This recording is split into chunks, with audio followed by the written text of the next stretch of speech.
So ito na yung bagong deliver natin mga guys. Ito yung tinatawag nating buhangin na pino.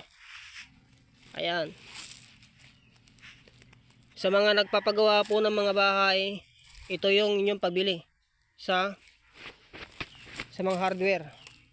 Kikita nyo walang gaanong maraming bato. Pangpalitada talaga. Pwede rin ito sa dry pack sa mga tile sheeter. Ito yung mga direct halo kaagad. Magpapalitada ka, halo kaagad.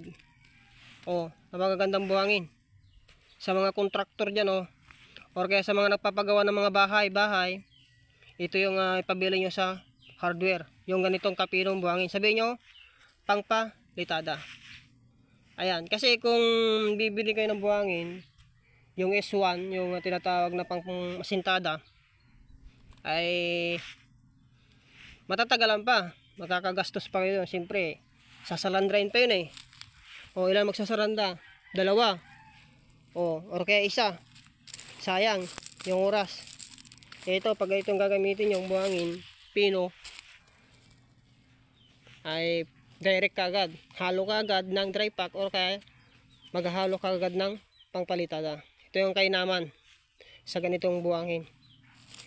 Ayan, sana nakatulong ito sa mga nagpapagawa po ng mga bahay or sa mga kontraktor, sa mga engineer, architect.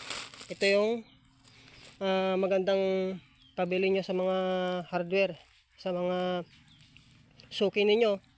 Ayan, direct palitada, direct sa mga nagda-dry pack sa mga tile sheeter. Ayan, so sana nakatulong sa inyo to mga guys. Kung nyo nagustuhan, paki-follow and share.